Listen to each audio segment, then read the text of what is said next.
சேலம் மதுரையைப் போலவே ரயில் மறியல் போராட்டம் தமிழகத்தினுடைய மிக முக்கியமான இரண்டாவது பிரதான நகரமான கோவையிலும் நிகழ்ந்திருக்கின்றது. அங்கு கல்லூரி மாணவர்கள் ரயில் மறியல் போராட்டத்தை இன்னமும் தொடர்ந்து வருகின்றனர்.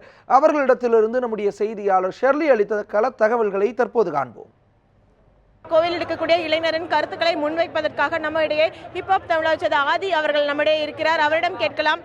கோவையில் இருக்கக்கூடிய இளைஞர்கள், அதாவது மத்திய அரசு பிரதமர் அவர்கள் தெரிவித்ததன் கருத்தின் காரணமாக இளைஞர்கள் மத்தியில் ஒரு அதிருப்தி ஏற்பட்டிருக்கிறது.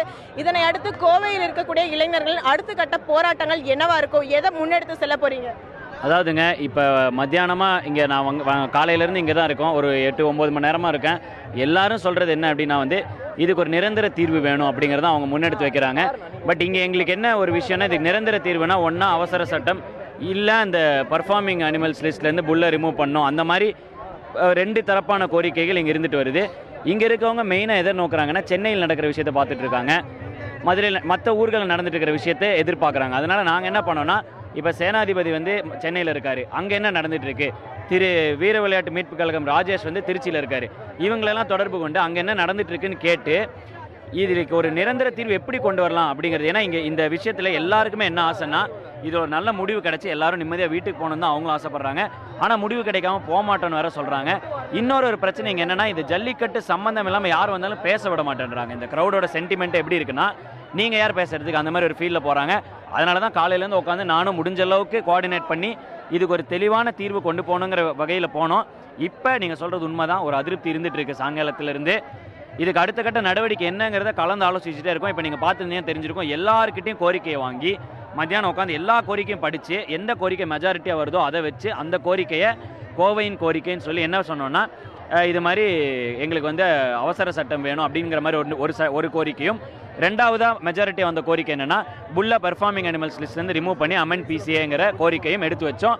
திருச்சியில் அமெண்ட் பிசிஏ கோரிக்கை இருந்துச்சு, சென்னையில் இறுதி வரைக்கும் ஃபைனல் முடிவு வர வரைக்கும் போராட்டம் இருந்துச்சு. அப்போ ஒரு செகண்ட் என்ன பண்ணாங்கன்னா, எதுக்காக அப்படின்னு இவங்க டிசைட் பண்ணி இவங்க மறுபடியும் கொடுத்த கோரிக்கைப்படி பார்த்தா, நாங்கள் கடைசியாக ஜல்லிக்கட்டு நடந்தால் தான் நாங்கள் இங்கேருந்து போவோங்கிற மாதிரி ஒரு விஷயத்துக்கு வந்துட்டாங்க. தொடர் அறப்போராட்டம் பண்ணுறதுல ரொம்ப தெளிவாக இருக்காங்க. போலீஸும் இப்போ பார்த்துருந்தீங்கன்னா எல்லா ஹெல்ப்பும் அவங்க தான் பண்ணுறாங்க, அவங்க தான் பாதுகாப்பு கொடுக்குறாங்க. ஸோ அதனால் இங்கே எந்த பிரச்சனையும் இல்லை, அறப்போராட்டம் செய்ய தயாராக இருக்காங்க. நான் இவங்களுக்கும் மீடியாவுக்கும் ஒரு பாலமாக செயல்பட்டுக்கிட்டு இருக்கேன். இவங்க என்ன கருத்துக்கள் சொல்கிறாங்களோ அதை இங்கே கொண்டு வந்து சேர்த்துட்டு இருக்கேன். ஏன்னா இது ஒரு பொறுப்பான விஷயம் இங்கே பண்ணணும் அப்படிங்கிற ஒரு நோக்கத்தில் தான் நாங்கள் இதை பண்ணிகிட்டு இருக்கோம்.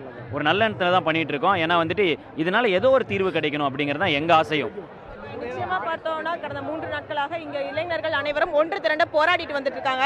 அதை ஒருங்கிணைக்கிறதுக்காக இன்று முழுவதும் நீங்க அவங்க கூட இருந்து அவங்க கோரிக்கைகளை கேட்டு அவங்களுக்கு அவங்க கருத்துக்களை தெரிவிச்சுட்டு வந்துட்டு இருக்கீங்க. தற்போது பார்த்தோம்னா, நேற்றைய தினம் தமிழக முதல்வர் அவர்கள் மக்கள் அனைவரும் இந்த போராட்டத்தை கைவிடணும், பிரதமரை சந்திச்சா பிரச்சனைகள் தீர்வு காணும் அப்படிங்கிற ஒரு நம்பிக்கையை மக்கள் மனதில் ஊட்டி இருந்தாங்க.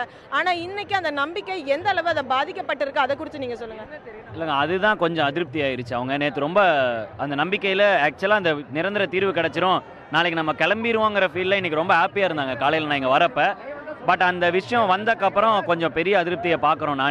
முடிஞ்ச அளவுக்கு நானும் சமாதானமாக எல்லாரையும் கோஆர்டினேட் பண்ணி, ஏன்னா அரசுக்கும் தெரியணும் இவங்களுக்கு என்ன கோரிக்கைன்னு, கோவையின் கோரிக்கை என்ன அப்படிங்கிற விஷயம் தெரியணும், ஒட்டுமொத்த தமிழகத்தின் கோரிக்கை என்னன்னு தெரியணும். ஸோ முடிஞ்ச அளவுக்கு கோஆர்டினேட் பண்ணி அமைதியான வழியில் இங்கிருந்து நிறைய ஆர்கனைசர்ஸ் உண்மையிலே அவங்கள பாராட்டணும். அவ்வளோ அமைதியாக வெளியில் ரோட்டு கூட யாரையும் போக விடுறதில்ல, போனால் உடனே அவங்களே போலீஸ்கிட்ட இன்ஃபார்ம் பண்ணுறாங்க. ஸோ அந்த மாதிரி ரொம்ப தெளிவாக போராடுறாங்க. ஆனால் அதுக்கான கோரிக்கையை கொண்டு வரணும் தான் ஆசைப்பட்டோம். இப்போ அவங்க வச்சிருக்க கோரிக்கை என்னன்னா எங்களுக்கு நிரந்தர தீர்வு வேணுங்கிறாங்க. அதுக்காக என்ன பண்ணணும்னு கூட நாங்கள் ஒரு கேள்வி கேட்டோம்.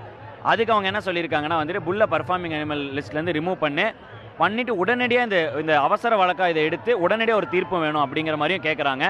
இது எதிரி சாத்தியம் எங்களுக்கு தெரியல. ஆனால் அரசாங்கத்துக்கு இதை தெளிவுபடுத்த வேண்டிய கடமையில் ஒரு சிட்டிசனாக நான் இங்கே உட்காந்து இந்த எல்லா வாய்ஸையும் கலெக்டிவாக கலெக்ட் பண்ணி தொகுத்து சொல்லிக்கிட்டு இருக்காங்க.